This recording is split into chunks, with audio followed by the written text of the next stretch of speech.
नमस्कार, knocking-news.com में आपका स्वागत है। मैं हूं गिरिजेश वशिष्ठ। भई गति सांप छछूंदर केरी, सहा भी ना जाए कहा भी ना जाए। इस समय इजराइल और अमेरिका की यह हालत कर दी है ईरान ने। ईरान की मिसाइलें गिरने के बाद बुरा हाल है दोनों का, और अगर आप साइको एनालिसिस करें तो आपको समझ में आएगा कि इजराइल कड़वा घूंट पीकर बैठा है। आखिर क्या हो रहा है वहां, और उसको हम इनकी जेस्चरिंग से कैसे डिकोड करेंगे, इसको आज हम वीडियो में समझेंगे। आपको क्या करना है, चैनल को सब्सक्राइब कर लीजिए और कहीं जाइए मत, मैं अभी आया।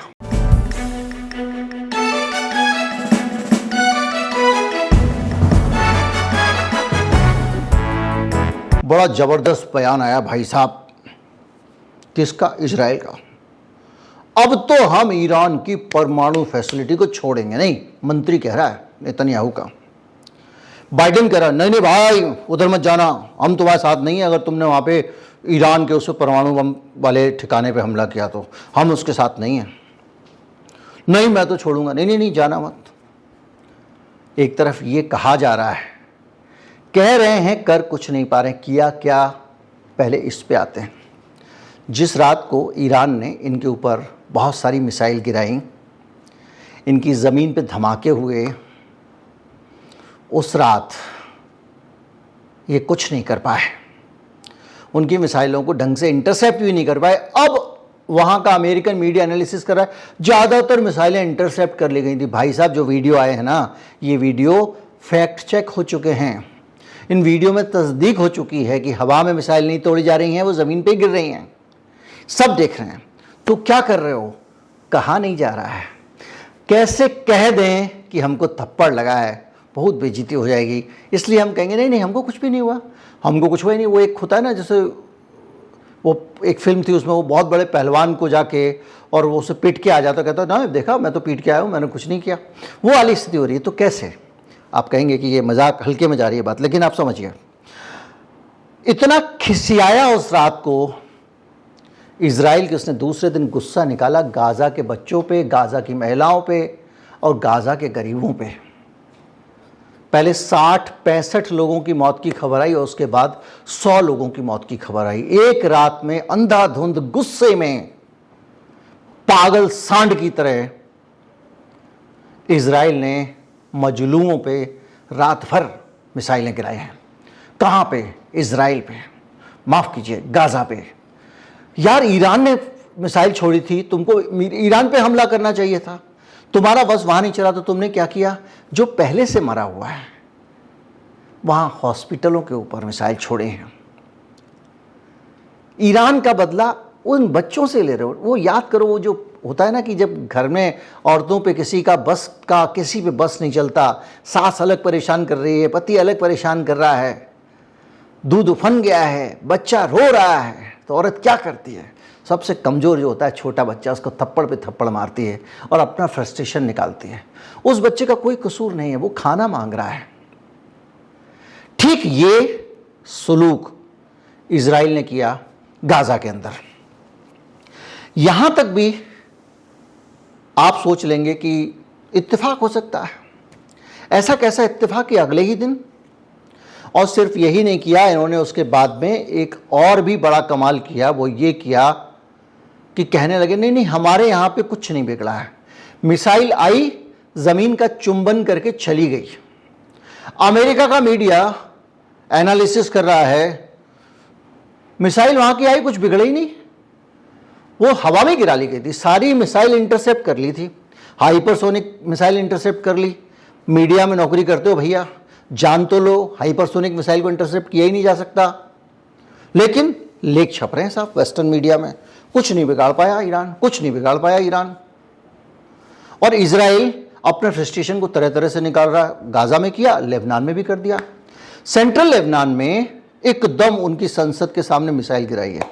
इतने दिनों से रूस और यूक्रेन में युद्ध चल रहा है। रूस के पास ये कैपेबिलिटी है कि जिस दिन चाहे उस दिन ज़ेलेंस्की का महल उड़ा दे। कुछ किया क्या? जब इतनी बड़ी तनावपूर्ण लड़ाई चल रही थी तब भी राजधानी कीव जो है वो काफ़ी हद तक सुरक्षित थी। इक्का दुक्का गोला गलती से आ जाए बात अलग है। यहां तुम जाके सीधे बैरूत के अंदर, सेंट्रल बैरूत में गिरा रहे हो बम। क्यों? क्योंकि तुम खिसियाहट में हो, तुमको समझ में नहीं आ रहा है कि मैं तो यहां का दादा था इस मोहल्ले का, 20 सड़क में मुझे ईरान ने आके 2 थप्पड़ कैसे लगा दिए। ये गुस्सा चल रहा है और उस गुस्से को छिपाने के लिए क्या क्या बयान दे रहे हो। नहीं, हमारा तो कोई नुकसान नहीं हुआ, हमारे यहाँ सब कुछ ठीक है, इधर उधर गिरी थी वो एयरपोर्ट से, फिर दूसरे दिन कर रहे हो नहीं कुछ कुछ एयरपोर्ट पे नुकसान हुआ। और हालत ये है कि ईरान ने स्पेशल आदेश देकर जिन एयरपोर्ट्स के ऊपर मिसाइल गिराई गई थी उन एयरपोर्ट्स को गूगल मैप से हटवा दिया है कि ये जगह दिखाई ना जाए, ताकि वहां के परिवर्तनों को लोग पहचान ना पाएं। एयरपोर्ट तबाह हुए हैं या बच गए हैं इसके बारे में दुनिया को पता ना चल पाए। इससे पता चल रहा है कि इजराइल किस तरह से सह नहीं पा रहा है, और कह तो बिल्कुल नहीं पा रहा है। उधर अमेरिका के जहां पर ये जमा हुआ है टापू पे, जहां से कह रहा था मैं यहां बैठा हुआ हूं इजराइल भाई चिंता मत कर, वहां पर भी ईरान ने मिसाइल गिराई और ये कुछ नहीं कर पाए। अब अपनी नाक बचाने के लिए एक वीडियो जारी किया जा रहा है कि देखो कैसे उनकी मिसाइल आ रही थी, उस मिसाइल को हमने गिराया।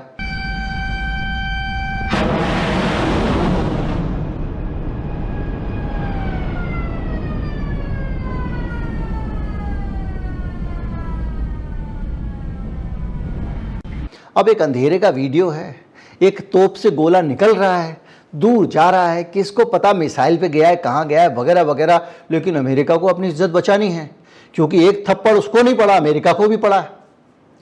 अब ये जो दशा है इसमें खिसियाट निकाली जा रही है। खिसियाट ऐसे निकाली जा रही है, परमाणु ठिकानों पे ईरान के गिरा दूंगा मैं। अमेरिका कह रहा नहीं बिल्कुल नहीं गिराना भाई, ना मैं तो गिराऊंगा। इजराइल बोल रहा है, इजराइल का मंत्री बोल रहा है, और बाइडेन कह रहे हैं नहीं अगर गिराओगे तो मैं तुम्हारे साथ नहीं हूं भाई। इस तरह की बातें चल रही हैं कि या किसी से कुछ नहीं जा रहा है। ऊपर से वहाँ से हिजबुल्लाह के लोग, इनके लोग मार दे रहे हैं। 8 लोग मार दिए उन्होंने अपने हमला करके। किसके? इजराइल के। लेकिन इस पूरी बातचीत के बीच में जैसी तस्वीर हमको दिख रही है वो ये तो है कि फ्रस्ट्रेशन दिखाई दे रहा है, लेकिन ये भी कहा जा रहा है कि हमारा नुकसान नहीं हुआ। हम इजराइल को 1 मिनट के लिए झूठा ही क्यों माने, सच्चा भी मान सकते हैं। अगर हम एक दूसरा पहलू सोचें, दूसरा एनालिसिस सोचें कि इजराइल सच्चा है और ईरान की मिसाइलों से कोई नुकसान नहीं हुआ है, तो मेरे भाई एक बात बता दो, ऐसी कैसी मिसाइल ईरान ने छोड़ी जो गई भी, ज़मीन पे लगी भी और फटी भी और कोई नुकसान नहीं हुआ? ये चमत्कार कैसे हुआ? लेकिन ये चमत्कार हो सकता है कैसे? अगर मिसाइल छोड़ने वाले को पहले से पता हो और जिसके यहाँ मिसाइल गिरने वाली है उसको भी पहले से पता हो। अब जिसके यहाँ मिसाइल गिरने वाली है उसको तो पहले से पता था कि हमारे पास अटैक होने वाला है, अखबारों में छप गया था अमेरिका के, और अमेरिका की एडवाइजरी आ गई थी। लेकिन जिसने मिसाइल छोड़ी थी उसने ये थोड़ी बताया था कि मैं मिसाइल कहाँ गिराऊंगा, कहाँ कहाँ नहीं गिराऊंगा। तो जो 3 बड़े एयरपोर्ट हैं जिनको डैमेज होने की बात की जा रही है, वहां पर लोग कैसे बच गए, वहां किसी का नुकसान क्यों नहीं हुआ, जाने क्यों नहीं गई? यहां आकर एक बड़ा प्रश्न चिन्ह लगता है, और यह प्रश्न चिन्ह हमें फिर ले जाकर उसी सवाल की तरफ खड़ा कर देता है कि क्या ईरान इजराइल के साथ नूरा कुश्ती कर रहा है? अभी हाल में एक बार पहले भी इसने, ईरान का जब एक लीडर मारा गया था तो इन्होंने एक और जगह पे एयरपोर्ट पे मिसाइल गिराई थी, तब भी कुछ नहीं बिगड़ा था। तो क्या ये मिसाइल इजराइल की जानकारी में इजराइल को पहले से बताकर गिराई गई कि कहां कहां गिरेंगी, भैया दूर हट जाना वहां पे? क्या ये बात फिर से सही साबित हो रही है कि ईरान इजराइल से मिला हुआ है और सब लोगों के, जिन लोगों की हत्याएं हो रही उसमें ईरान का भी हाथ है? और इसके शक करने के पर्याप्त कारण ये मौजूद है कि भाई हिजबुल्लाह अगर मिसाइल गिरा के तेल अवीव में तबाही कर दे रहा है, लोगों को मार ले रहा है, ये बैरूत में मार ले रहे हैं, ये गाजा में मार ले रहे हैं, इन सब की मिसाइल जो हैं वो कैसे जान ले रही हैं? और ईरान की मिसाइल से कोई हताहत क्यों नहीं हुआ? क्या वजह थी? क्या फुस्स फटाके थे? क्या उनके ऊपर वारंट नहीं थे? क्या उनके ऊपर जो पेलोड होता है, जो लगा रहता, बम जो फिट होते हैं मिसाइल के आगे, वो नहीं थे क्या? थे। फटने की आवाज भी आई है, फटने के वीडियो भी आए हैं। फिर लोग क्यों नहीं मरे? क्या तुम्हारा निशाना इतना कच्चा था? इजराइल को पता था कि यहाँ गिरेगी, इससे भाई 100 मीटर के दायरे में कोई नहीं जाएगा, या बिल्डिंग गिर रही है अंदर। तो सवाल ये भी उठता है कि ईरान का ये कैसा हमला है जिसमें कोई धार नहीं है, और जिस हमले के होने के बाद इजराइल पलटवार नहीं करता, और पलटवार अगर करता है तो मासूम लोगों पे करता है, जिनके जो बेचारे अपनी 2 वक्त की रोटी नहीं जुटा सकते, वो तुम्हारे रॉकेट का क्या मुकाबला करेंगे? वो गाज़ा के गरीब लोग, वो सारे हमास के काडर तो नहीं है, उनके ऊपर आपने गिराई। ईरान पे वापस क्यों नहीं गिराई? हिम्मत थी तो गिराते। वहां तो ये कह रहा है भाई मुझे छोड़ दे, मैं उसके परमाणु गिरा दूंगा, दूसरा हाथ पकड़ के खींच रहा, नहीं वहां मत जाना भाई। ये चल रहा है अमेरिका का और इजराइल का। आप सोचो कि वहां सीरिया में ये बम गिरा रहा है, वहां 2 लोग मर जा रहे हैं यार। वो वहां से बेरूत से गिरा रहा है, मर जा रहे हैं यार। ऐसी कौन सी मिसाइल है? वहां कोई हताहत नहीं हो रहा है, बिल्डिंगें नहीं गिर रही हैं, लोगों का कुछ नहीं बिगड़ रहा है। भाई मान लिया कि लोग नहीं मरने चाहिए, भाई मैं भी ऐसे बात कर रहा हूं, लेकिन जब मिसाइल गिरी है तो मारने के लिए तो गिरी है भाई।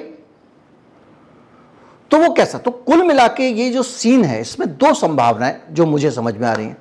या तो ये नूरा कश्ती है, वो एनालिसिस कह रहा है कि ये जो हमला ईरान ने किया, ये हमला ईरान